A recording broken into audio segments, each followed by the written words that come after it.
Doctor صاحب میرا نام محمد شاہد ہے۔ ڈاکٹر صاحب حقوق اللہ اور حقوق العباد کے بارے میں عام تاثر یہ ہے کہ جو حقوق اللہ ہے اس کی تو معافی ہو جائے گی، لیکن حقوق العباد جو ہے نا اس کی معافی نہیں ہے، یعنی اس کی امپورٹنس زیادہ ہے ہماری نظر میں۔ عام تاثر یہ ہے، خاص طور پہ جب آپ کسی سے نماز کی بات کرتے ہیں تو وہ کہتا ہے جی نماز کو چھوڑ دیں آپ، حقوق اللہ جو ہے نا وہ تو معافی مانگ رہا ہے، حقوق العباد جو ہے نا اس پہ زیادہ زور ہے۔ میں نیک کام کر رہا ہوں بس یہی کافی ہے، نماز ضروری نہیں۔ اس کے بارے میں ذرا تھوڑا سا بتائیے کہ دین کیا ہے۔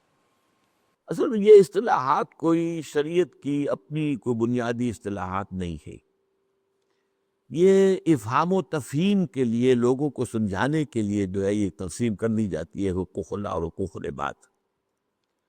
لیکن یہ کہ اگر آپ کوئی بھی حق العبد ہے اس کا تب تذکرہ ہوگا تو وہ بھی حق اللہ ہے، کیوں ہے؟ اللہ نے وہ حق مقرر کیا ہے۔ اگر یہ حقوق العباد کا تصور بھی آپ اپنی طرف سے گھڑ لیں گے تو وہ کفر ہو جائے گا۔ اللہ نے آپ کو یہ حق نہیں دیا ہے کہ اولاد کو کھلاؤ چاہے حرام سے کھلاؤ، یہ کس نے دیا حق آپ؟ ہاں، اولاد کو آپ نے کھلانا ہے لیکن جائز سے، حلال سے۔ تو یہ در حقیقت یہ چیزیں آپس میں ملی جلی ہیں۔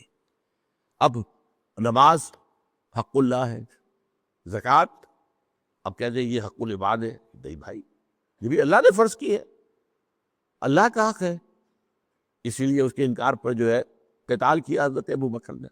ہاں، یہ ہم سمجھانے کو کہہ سکتے ہیں کہ یہ بندوں کے اندر وہ محتاجوں، مسکینوں جو بھی پیچھے رہ گئے ہیں معاشی دوڑ میں، ان کی دیکھ بھال کے لیے زکوٰۃ کا معاملہ ہے، صدقات کا معاملہ ہے۔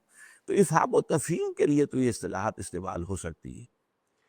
اس میں تو یہ بھی ہے کہ اللہ تعالیٰ نے فرمایا ہے 2 مرتبہ ایک ہی صورت میں، سورہ نساء میں، ان اللہ لا یغفر ان یشرک بہ ویغفر ما دون ذلک لمن یشاء۔ اللہ تعالیٰ ہرگز معاف نہیں فرمائے گا اس بات کو کہ اس کے ساتھ شرک کیا جائے، اس کے سوا جو بھی چیزیں ہیں جس کو چاہے گا معاف کر دے گا۔ تو اب اس میں جو ہے بظاہر کو اس کے اندر پھر حق اللہ بھی آ جائے گا، حق العباد بھی آ جائے گا بظاہر۔ ویسے میرے نزدیک یہ ہے کہ اس کو لائسنس نہیں سمجھ لینا چاہیے کہ لازم الباقی جو کیے جاؤ گناہ اللہ معاف کر دے گا، اس لیے کہ صرف جو ہے وہ جو شرک کی اس نے کہا ہے تو ٹھیک ہے۔ بولتے یہ کہ شرک کی ہی اگر حقیقت کو سمجھا جائے تو معلوم ہوتا ہے کہ ہر گناہ شرک بن جاتا ہے۔ اگر آپ نے صدقہ دیا دکھاوے کے لیے تو شرک کیا، حدیث ہے۔ اگر آپ نماز پڑھتے ہوئے اپنا سجدہ لمبا کر رہے ہیں کہ کوئی شخص مجھے دیکھ رہا ہے تو آپ شرک کر رہے ہیں۔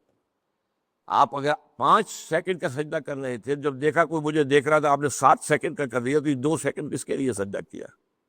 حساب کر لیجیے، سیدھا حساب، میتھمیٹکس سے سمپل۔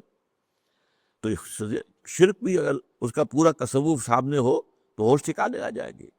تعس عبد الدینار و عبد الدرہم، ہلاک ہو جائے درہم و دینار کا بندہ جس نے دولت کو اپنا معبود بنا لیا ہے کہ دولت ضرور حاصل کرنی چاہے حرام سے، وہ تو دولت معبود ہو گئی۔ کیا فرق ہے آپ میں اور ہندوؤں میں؟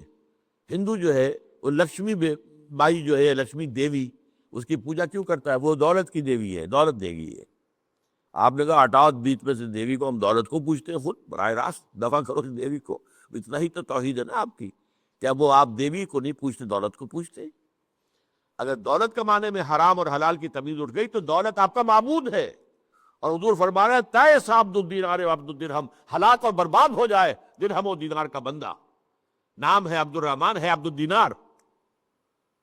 تو یہ ساری چیزیں ہیں، ان کو اس حوالے سے سمجھ لیجیے، وہ آربیٹریری سمجھانے کے لیے، وعظ و نصیحت کے لیے یہ کر دیے جاتے ہیں، ورنہ یہ کہ گناہ تو سب گناہ ہے، وہ حقوق العباد میں آئے یا حقوق اللہ میں آئے۔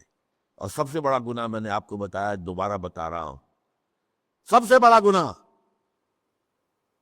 ایک غیر اسلامی نظام کے تحت زندگی گزارنا۔ اگر آپ نے پیسیولی اس کے خلاف کوئی جد و جہد آپ نہیں کر رہے تو آپ کا ہر سانس جو ہے وہ حرام ہے۔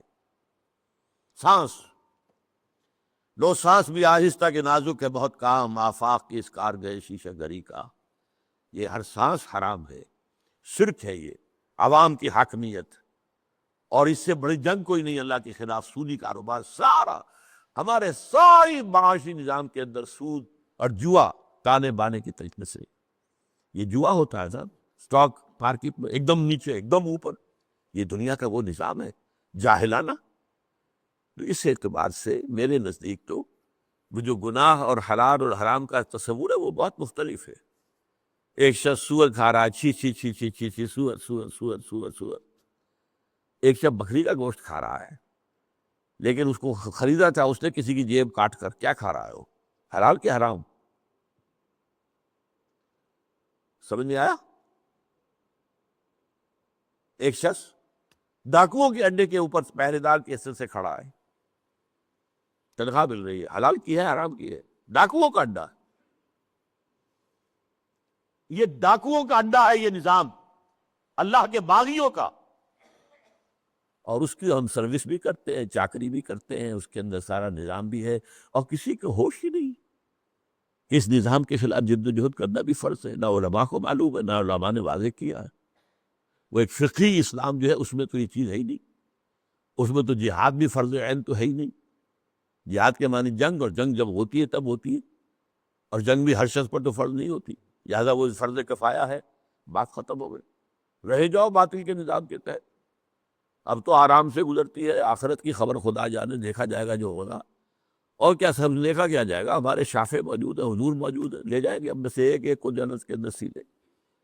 پھر حضور کے بعد شیخ عبد القادر جیلانی موجود ہے، وہ بھی پھر ہمیں بچانے کے لیے موجود ہے۔ یہ سارا جو ہے مکے والوں کا شرک واقعہ نہیں ہے؟ تو بس اسی پر بات ختم کر رہا ہوں۔